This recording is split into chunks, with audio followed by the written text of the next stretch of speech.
Surprise, surprise, look who's here. Woohoo! I am here.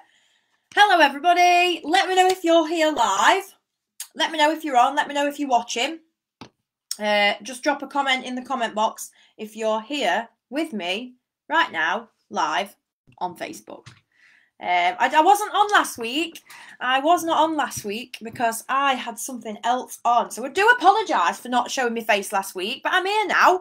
And I'm here to talk about one of my favourite things, which is energy. Now, I did a little bit of a Instagram live yesterday and I spoke about energy, but this is going to be a little bit different because I'm going to go in a bit more detail. Just let me know if you're watching me live, say hello, join in, I can give you a little shout out and see who's here watching. If you are watching this on replay, then just let me know as well that you've watched it on replay, just so I can see who's been on. So we're going to talk about energy today. Now, if you're watching me live or even on replay, let me know if you feel like you need more energy, because it's something that I hear a lot. In fact, people are like, oh, I wish I had as much energy as you. I hear that quite a lot, and people saying, oh, I don't have enough energy. That's something that I hear people saying a lot in passing at the gym, clients. So I wanted to talk today about how to get more energy. There's 3 different things that we need to focus on when it comes to energy, right? And if you balance all these 3, like you can't just do one, you need to do all 3. And if you do all 3, you'll have more energy, all-round energy, on every level. So the 3 different types of energy that we're going to talk about are, so we've got sleep energy, we've got movement energy, I'm going to explain them, and then we've got vibe energy, right? I've made this up, but this is legit stuff. So the first one is sleep. Now, are we all getting enough sleep? When it comes to sleeping, the tips I will give you, right, to get a better sleep routine and to get better sleep is try and keep it consistent. I know if you've got children, it is a little bit harder. I do know that. But if you can try and get a constant sleep routine where you go to bed at a certain time and you wake up at a certain time, that makes the whole sleep thing better. Now, if you're thinking, Daisy, I try and do this, but I can't sleep at night, then a couple of things. Are you drinking caffeine after 5 p.m? If it's a yes, I would knock that on the head. Are you watching telly late, playing on your phone late, doing something mentally stimulating quite late? If yes, that might need toning down a little bit. I used to be on my phone a lot. I try and read a book now because that switches me off a little bit better. And the third thing that you can do to get better sleep is, and I don't know if anybody does this, meditation app. I swear by this. You might think it's a bit woo-woo and a bit weird, but I swear by this meditation app that I've got. I literally put it on, it talks, it says what it's saying. I'm not really listening, but it takes my mind off of the thoughts in my head that keep me awake, and I fall asleep pretty much instantly. So they're the top tips, top 3 things to do if you don't get good sleep.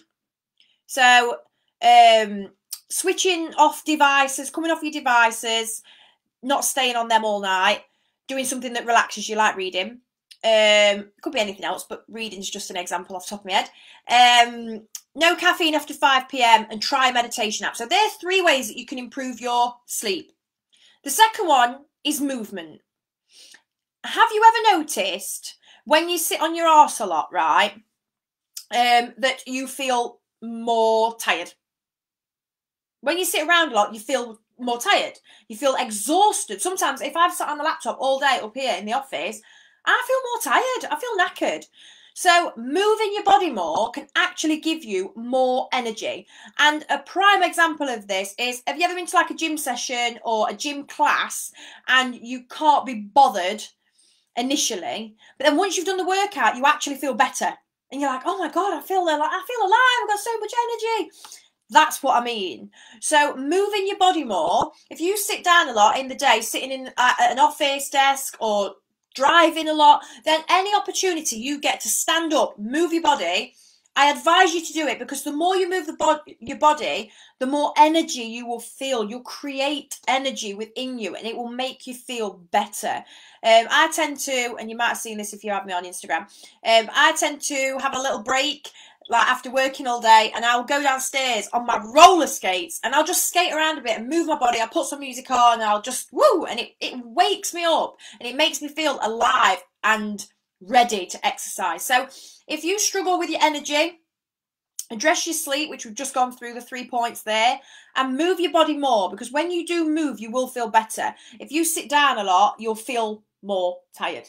And the third thing you need to focus on, this is so the third pillar, we've got 3. We need to address sleep, we need to address moving more, and the last one, when I say vibes, this is what I mean by vibes. I would like you to address the 5 people. So think about the 5 people that you spend the most time around. So think about them now. Who are they? And rate them on a scale of 1 to 10, 1 being negative, 10 being super positive.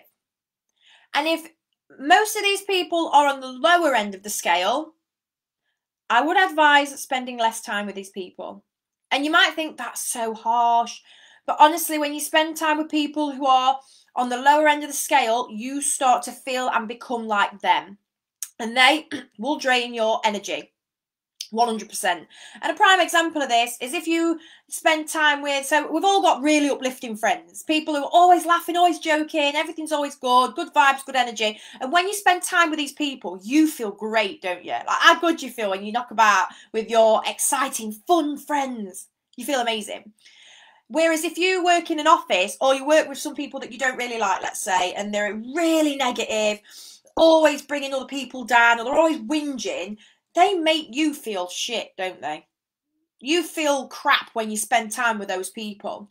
And that's what I mean. Sometimes we brush things under the carpet when it's our friendship groups and we just think, oh yeah, well that's just the way they are. But these people can really affect your mindset and how you feel about yourself. So limiting your exposure to negative people is vital. Spend time with people who you would like to be like. So people who have that energy, think, do you know what? I wish I had their energy. Well, spend more time with them and you'll have more energy, because energy is infectious. And when you spend time with people who have a high energy, that energy is transferred onto you. It is. And if you've ever been around people that are high energy, you know exactly what I mean. You absorb their energy and you feel better.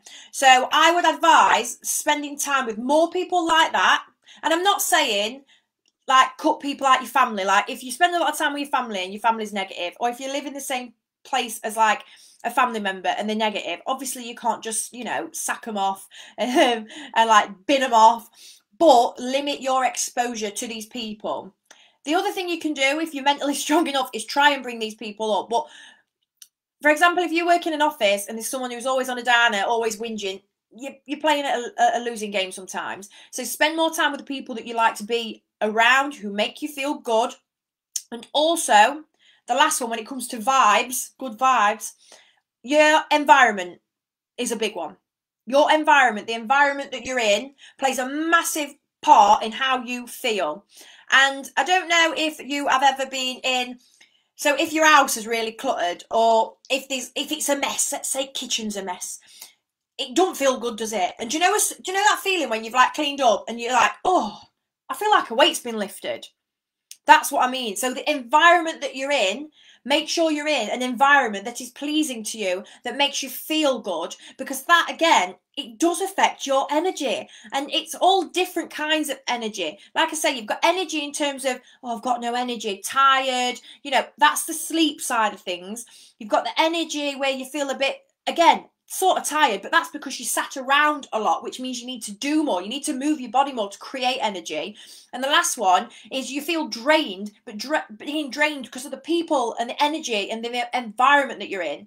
That is the third one. And if you can sort of take positive steps in all 3 of these, so sleep, movement, and energy vibes, you will have an all-round more energy.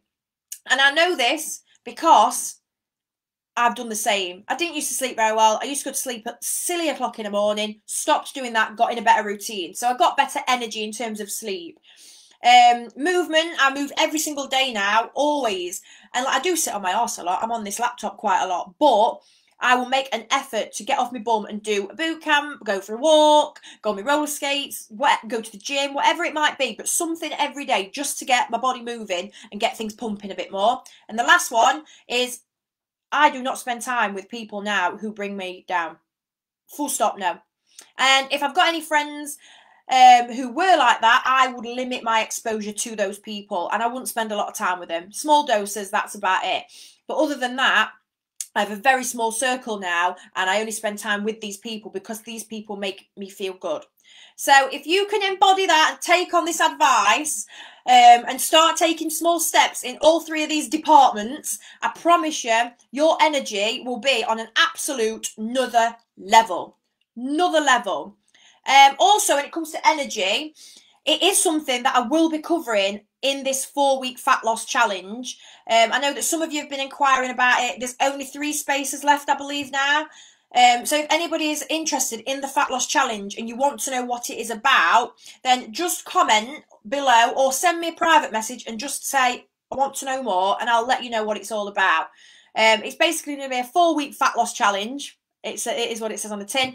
But we are going to be focusing on not only nutrition, not only live workouts and doing exercise together, but we will be massively going into mindset, as always, talking about different strategies on how really to increase your energy, how to overcome sort of the yo-yo dieting cycle and make positive changes that after the 4 weeks you can continue to do without my help because you have all the tools to continue it on your own. So if anybody is interested in that, like I said, a couple more spaces left, hit me up. I'll give you some more information. I'll drop you a quick voice note and send you the leaflets that are relevant to that. And yeah, 3 more places left. Woo! So without any further ado, I'm going to say good night to you all. Thank you so much for coming on and watching me live. I will be back again next week, as always. Might start doing them at random times, though, and just pop in here and there just to creep up on you. I didn't actually let you all know I was coming live today. I thought, you know what? I'm going to surprise them. I'm just going to jump in there and I'm just going to go for it. So I'll see you all next week. I'll be back with another topic. If anybody's interested in the Fat Loss Challenge, just hit me up and I'll give you some more information on that. Have an amazing evening, everyone. And I will see you all very, very soon. Bye, everyone.